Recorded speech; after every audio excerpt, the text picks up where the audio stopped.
The last statement we'll discuss, and it's of course it's following up the statement we already have discussed. You can't separate religion from life view, so keeping it private is impossible.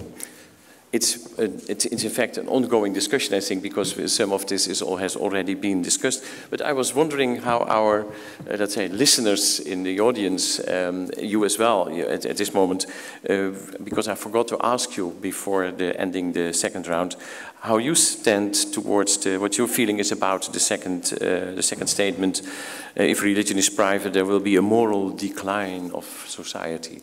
Who is in agreement with this statement? Let's see. Ooh, we have to be very far in the back to feel that there is a moral decline if religion is private.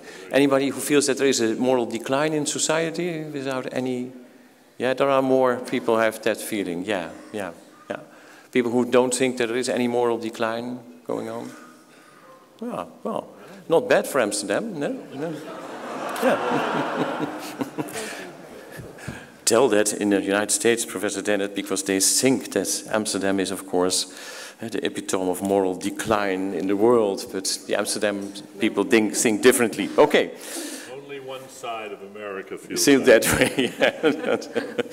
Okay, we go to the third round, and I would like to ask James Kennedy, because you have listened to also the second round of discussion, and to give you a view on this subject, taking into account all the other statements as well, if you like. Is life view normal English? A life view? No, it's not. A world and life view, I mean, I think people would know worldview might be okay, but it's tough to translate Levensbeschouwing into English. What does it say about our language or about the English? Well, it shows you that you're right, that Dutch is clearly the language of the standard for all of humanity. But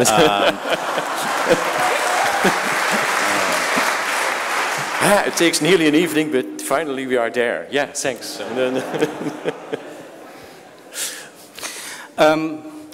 I think that you can separate, I mean, religion can mean different things, and that's sort of, it can mean different things for different kinds of people. To sort of say you can, I think there are all kinds of ways in which people can separate religion out from the way they live their lives, the way that they behave in public, the way they behave in private. I think that is something that happens. I think we've also learned in Western societies to bracket religion out from large sections of our lives. So I think it's something that can be done and is done very frequently. I think one of the questions really is that whether this is a norm that has to be and must be imposed on everyone, and I think that's the consideration that is important in societies, in Western societies, as you will, in societies where religion is no longer an automatic part of society. The question is what role can religion then play? And I think so. I think the challenge for us is to find ways in which people can find ways of expressing their religious convictions, giving form to it in private and in public life, and that this is also one of the essential ingredients of democracy. I would even say that I think it's also very important. I think in societies that are largely unchurched, that this is important also for keeping democracy alive, for keeping forms of dissent possible, for having ways of viewing things. Just as I think that atheists or freethinkers in predominantly religious societies can play an important role in offering dissent and offering alternative ways of thinking and doing, I think sometimes you also need it the other way around, where smaller religious groups, minorities, get that kind of room to also dissent or act differently from what most other people think and do. Could you say, what is your view about the situation in the Netherlands at this point of time? I mean, if you look at what, for instance, one of the political parties who do not want to have women in political positions and are practically forced to change their views, is that what you think, well, that's okay, that's the way it goes, that's the modern society, that should be accepted, or should you say, well, there should be room for that kind of vision of what the position of men and women in society is? I think that, first of all, I don't think that Dutch believers are persecuted in the Netherlands. I don't think that's, I think that in all kinds of ways, particularly when it comes to speaking out on particular kinds of issues that don't deal with private life, for example, addressing poverty, that religious groups are given a wide degree of latitude to express their views. I do have a sympathy for the old Dutch system, the older way, which seems to be fading away, in which, to use a Dutch word, the ongerijmdheden of people's peculiar beliefs was given a certain kind of room, given a certain kind of latitude, that people were allowed to have them and organize them according to their own rather peculiar set of convictions. And I'm afraid that that is disappearing some, and I think it's a loss of a valuable Dutch tradition of pluralism. Okay, thank you. Lindsay, your view on this? You cannot interrupt me, so. Go for it. So go on. So, well, it's a bit ambiguous now. We already understood that from the previous round, sorry. Clearly there are many people who separate their religion from their life view in the Netherlands. There's lots of people with whom I'm closely related and work every day, of whom I don't know whether they are religious or not. So in that sense, it is possible. But the other sense is, well, what you believe, I think that affects everything. You know, the way you behave, the way you act toward other people, and what you think and about the world and how you act. So in that sense, I think it's like it's not possible. I'm not sure whether I'm now doing I'm failing to do justice to the thesis. Yeah, but maybe the point, there is also another point which is not seen, you could not see it on the screen, but there is also that idea that if there is no religious feeling anymore, or no, let's say an idea of religion in a society, that and I think that was a point that James Kennedy was also raising, that there is there should be something kind of compensation, a certain kind of feeling that even if you're not religious. And you could say, if you look at the Dutch society, not so many people would call them atheists in Dutch society. It's not really an issue. Most people would say, no, I do not have any religious background or any religious belief anymore, or my family does not have that anymore, but I'm what we call humanistic, have a humanist view of society. I have my moral duties. I feel that there is a moral sense of duty and moral sense of belonging in society, and that would not be, let's say, it's more like a humanist tradition, even if that's not organized. Okay. There are hardly members in that organization. So I recognize that.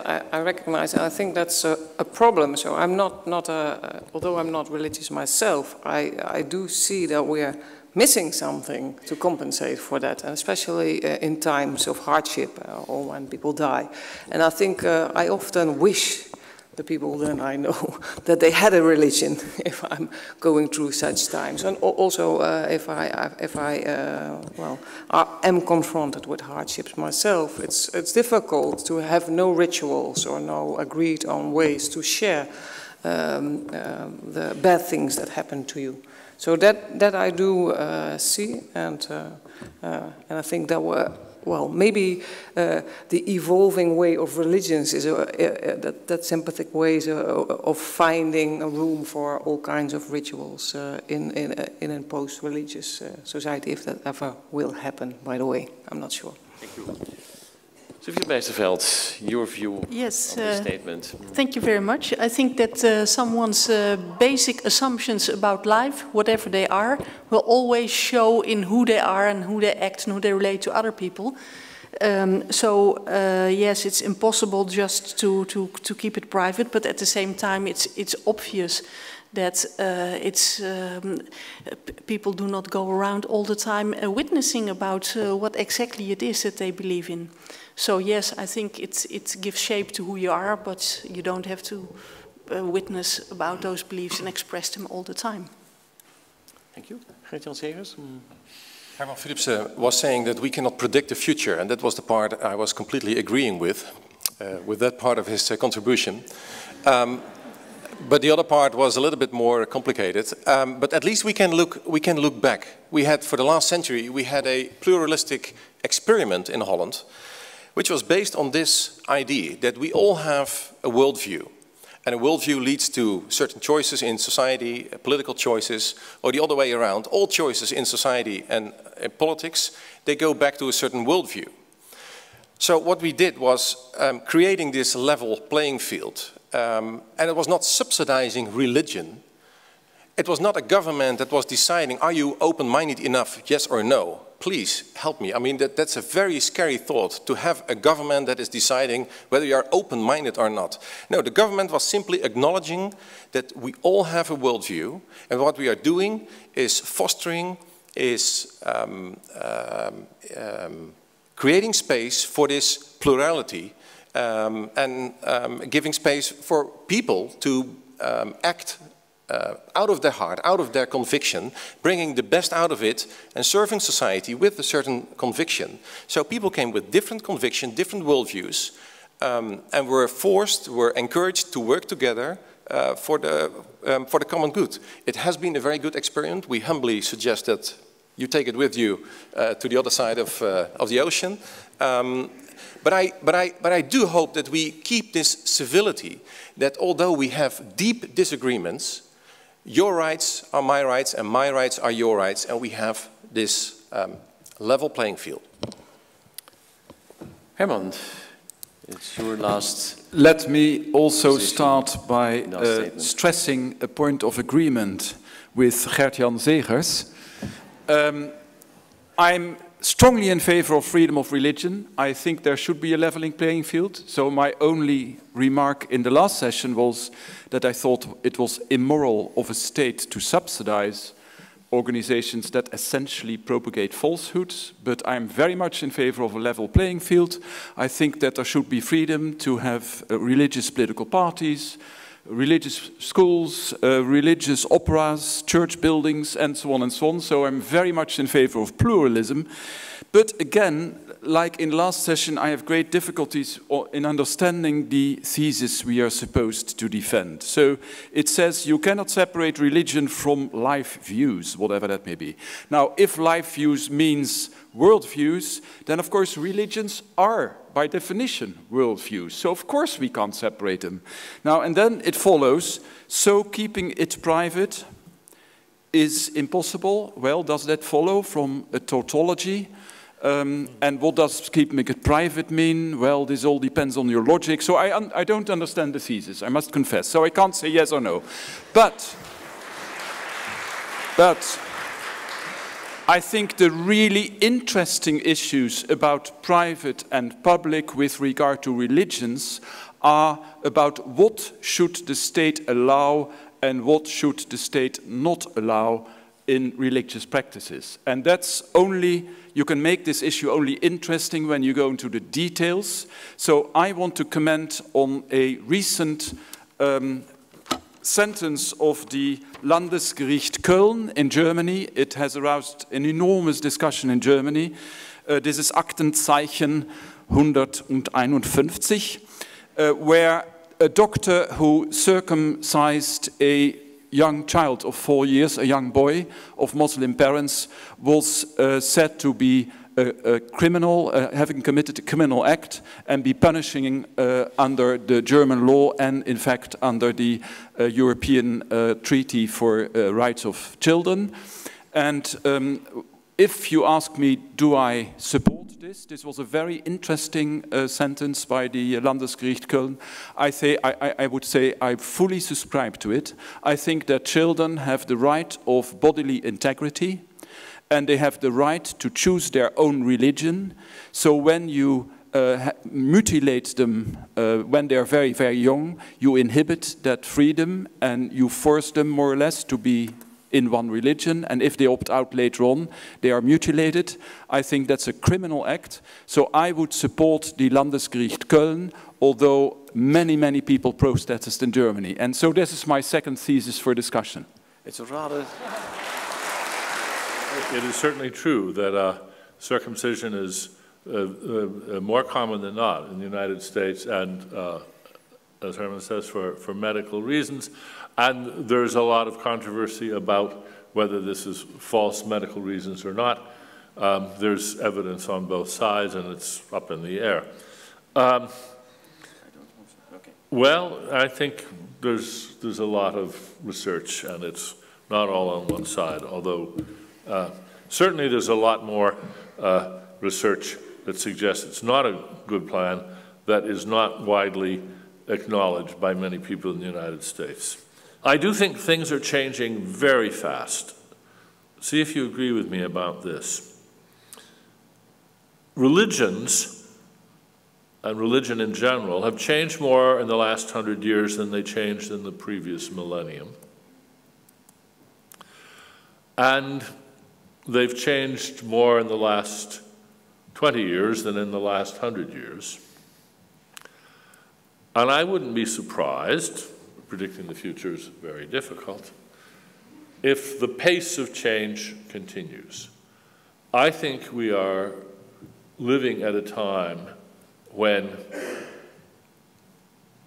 huge demographic changes are underway.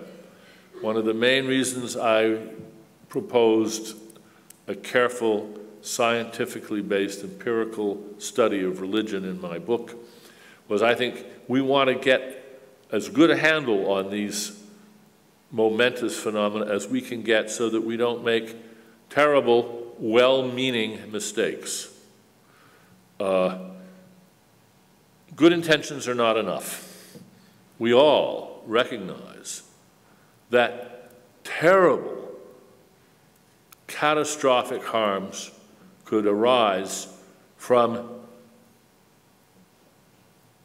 ill-considered political policies with regard to religion around the world in the 21st century. Let's try not to make any of those mistakes. My own conviction, as always, I'm quite optimistic. That just seems to be part of my personality, so I try to discount it, and I'm still optimistic, is that those of us who want to see a change in the direction of a more stable, secular society should be patient. It's happening. It's happening faster than we realize. The latest polls, the latest international surveys show that the fastest growing category worldwide is no religion at all. Secularism, humanism, is growing faster than any religious denomination. In America, one of the most powerful religious denominations, the Baptists, are baptizing today at the same rate they were in 1950, when the population of America was half what it is today. In other words, that's the loss of market share.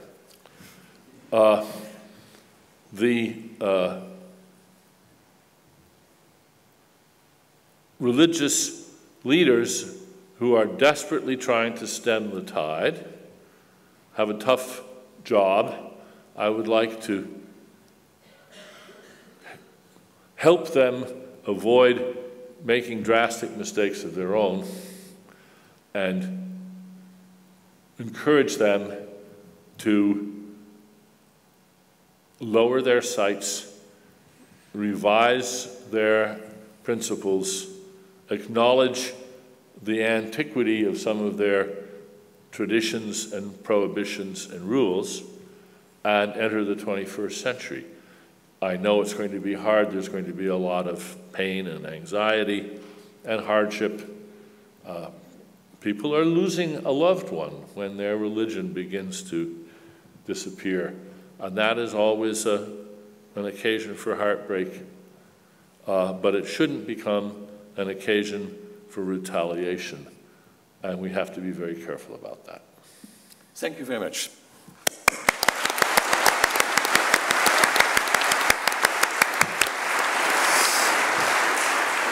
Thank you very much, Professor Dennett, and our Dutch colleagues discussing with each other on these issues tonight. To me, it's making some closing remarks. I will do that very shortly because we are already past the hour of 10 o'clock. I think what was interesting today, and also the reason I hope that you came in such a great number to this event, is of course that we were discussing an issue and a topic that is in fact hardly discussed in the Netherlands at this moment, and certainly not in the way as it was presented by Professor Dennett. And that makes it more aware of where we stand, what our position is, and maybe more also helps us to make a new kind of reflection on our own positions in this, and that see that what we find self-evident in our country is not so self-evident at all. Maybe it's very special or very peculiar in some sense even. It's different from what is going on in the United States. On the other hand, you see the same kind of developments taking place. And what struck me is when we listened tonight to the discussion, and also especially to the views presented by Professor Dennett, that you feel that you look at a certain kind of a layered program. It starts with the idea people should be informed about what the religions of the world entail, what is in it, and they should be informed in a factual way, so that this is what it's all about. And then the next round is, it helps to foster tolerance in the world between people and between religions. You know more about each other, and knowing is, the cognitive side helps also, you can say, to mellow your feelings towards each other, and to overcome old-fashioned views and old visions of the others as controversies, as dangers, as enemies, etc., or as heretics. And then there's another layer, that it also could change the position of the religions towards each other and also towards themselves, that they would look at themselves in a different way than they did until today. And in the last presentation, of your last remarks, last intervention, it seemed in fact that it would be a certain kind of program would like to fade away of religion in some way out of society, which is a very, let's say, a cunning program, you could say. Well, we were discussing also the role of the state and the different views on that. It's very interesting as well. What is the role of the state towards religion? What is the role of the state towards the school system? What is the role of the state towards the position of parents? You see that all these things came to the fore this evening, so that we could think about it. But that also that our views and the things we find self-evident are not so self-evident at all. And if that helps us, and if that helps you to think about these things and to discuss it with each other, I think that and that's of course why we are here tonight, that's all of course in very much an Erasmian tradition to do this, to discuss these things, to think it over, to try to think out of the box and to think over the things over in a new way, so that they get new meaning, and maybe that you get new ideas about what is all about this interesting topic of mandatory education on world religions.